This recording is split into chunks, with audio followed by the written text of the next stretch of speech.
If you miss even one day of One Life to Live, you miss a lot. She's gone into labor and still doesn't know if he's the father. She's his former lover and has a secret copy of the paternity test. And these two, well, they rushed to the hospital to be at her bedside. Oh, and did I mention this new doctor? Yes, for one day I got to be an under 5 on the set of One Life to Live. That's the fancy way of saying I had fewer than 5 lines. I believe your first lines are going to happen when you go through the door. I'm a little nervous. 3, 2. Don't worry, you'll get to hear my delivery later. Truth be told, I thought it would be easy. After all, Erica Slezak, or should I say Vicki Lord, has been doing it for 39 years. Her character has been raped, divorced, had breast cancer, been widowed, and in true soap style, has multiple personality disorder.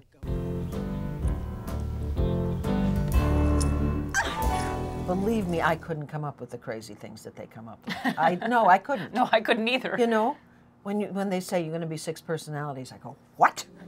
Or going to Eterna, you know, under the ground, or going to heaven. I've been to heaven a couple of times, actually.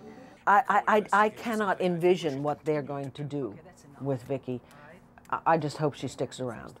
Sticking around is exactly what so many soap operas haven't been able to do. CBS canceled As the World Turns, and after more than 70 years, extinguished Guiding Light. Meanwhile, NBC lost their passion for passions, and Another World, well, it no longer exists on this one. Part of the problem is obvious. Soaps cost a lot of money. During my day, I had my own hairstylist. How's it looking? So far, so good. And makeup artist. At least I look the part. And team in charge of getting my outfit together. It's the moment my parents dreamt of. Add to that all of these sets. They're like tiny rooms set up right next door to each other, and it takes a lot of people to keep them running. Next one, please. But it's not just about money. With so many more options on TV, soap operas are now fighting for viewers. How is that fair? It's a battle that executive producer Frank Valentini is confident he can win. Is it hard to be competitive when you have the Real Housewives series, when you have the Kardashians, other shows that people can now watch during the daytime that sort of fill the same, I guess, voyeuristic need?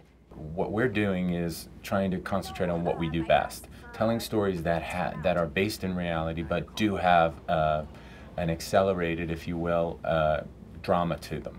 And I think that reality television can't really do that. Unlike regular dramas that air for 1 hour once a week, One Life to Live airs for 1 hour 5 days a week. It is a grueling pace where every episode is written and produced about 3 months before it actually airs.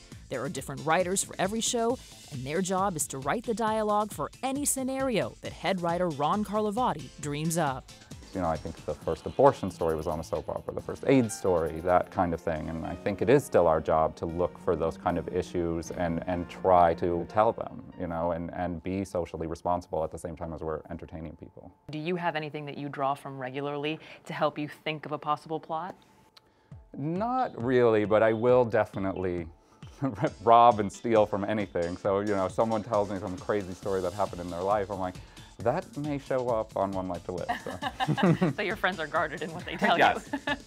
I'm not quite sure what inspired my scene, but just before I went on, I was looking for some inspiration. So I got a few words of advice from Michael Easton, aka John McBain, or as I called him all day, the hunk. What's your trick for remembering all your copy? It just sort of comes to you, just absorb it or something at some point, you know? With that, I entered with authority. You're lucky the person who was with you was an MD. Yeah, we're lucky. All right there. How's she doing, Doc? Remarkably well under the circumstances. I'll be right back.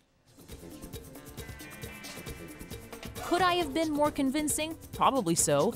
If I learned anything, it's that I shouldn't quit my day, or should I say night, job.